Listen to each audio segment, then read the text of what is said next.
Red book రాజ్యాంగ అమల్లో భాగంగా చెవిరెడ్డి భాస్కర్ రెడ్డి అరెస్టు కావడం ఒక రాజకీయ కుట్ర అని రాజాం నియోజకవర్గ వైఎస్ఆర్సీపీ ఇన్ఛార్జ్ డాక్టర్ తలే రాజేష్ ఆరోపించారు. గతంలో ఎలాంటి కేసులు లేని చెవిరెడ్డిని మద్యం వ్యవహారాలు ఆధారాలు లేకుండానే సిట్ అధికారులు అరెస్ట్ చేయడం ఇందుకు నిదర్శనమన్నారు.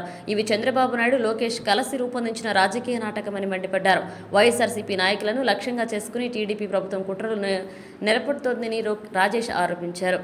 రెడ్ బుక్ రాజ్యాంగంలో భాగంగా ఈరోజు ఆంధ్ర రాష్ట్రంలో అక్రమంగా చెవిరెడ్డి భాస్కర్ రెడ్డి గారిని వారి తనయుడిని అరెస్ట్ చేసిన సంగతి మనకు తెలిసిందే. అయితే దీనికి సంబంధించిన కొన్ని విషయాలు మీతో అందరితో కూడాను నేను చెప్పాల్సిన అవసరం ఉందనిపించింది. ఏదైతే చెవిరెడ్డి భాస్కర్ రెడ్డి గారిని అక్కడ బెంగళూరులో లుక్అవుట్ నోటీస్ ఇచ్చి మరీ అరెస్ట్ చేశారో ఆ సమయానికి ఆయన మీద ఎటువంటి కేసు లేదు.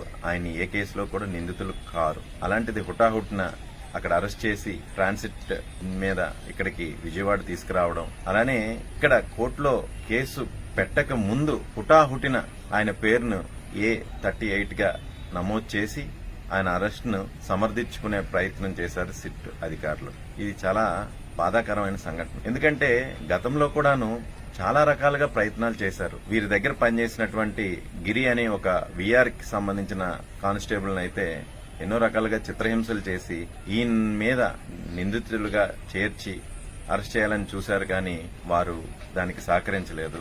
అలానే మదన్ రెడ్డి అని ఒక గన్మ్యాన్ చెవిరెడ్డి భాస్కర్ రెడ్డి గారి దగ్గర గతంలో పనిచేశారు.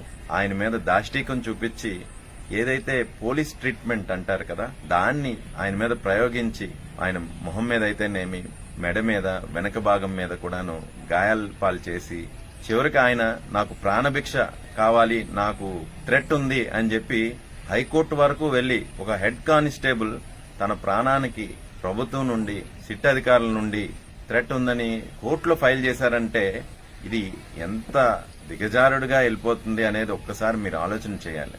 ఇవన్నీ చేస్తూ ఒక పక్క వీరి యొక్క స్నేహితుడు వెంకటేష్ నాయుడు గారు భార్యను, ఆమెను హైదరాబాద్ నుండి విజయవాడ రప్పించి ఆమె మీద కూడాను ఎన్నో రకాలుగా ఆమెను ఇబ్బంది పెట్టి చెవిరెడ్డి భాస్కర్ రెడ్డి గారి మీద కేసు పెట్టండి, మీరు అప్రూవర్ గా మారినట్టుగా చెయ్యండి అని అన్నా సరే వీరెవరూ చేయకపోయేసరికి చివరకు బరి తెగిచ్చి అనే మాట ఎందుకు వాడాల్సి వచ్చిందంటే ఏ రకంగా కూడా చేయలేక చివరికి కేసులో నిందితుడిగా లేని ఒక వ్యక్తిని వెళ్లి అరెస్టు చేసి ఇక్కడికి తీసుకొచ్చారు.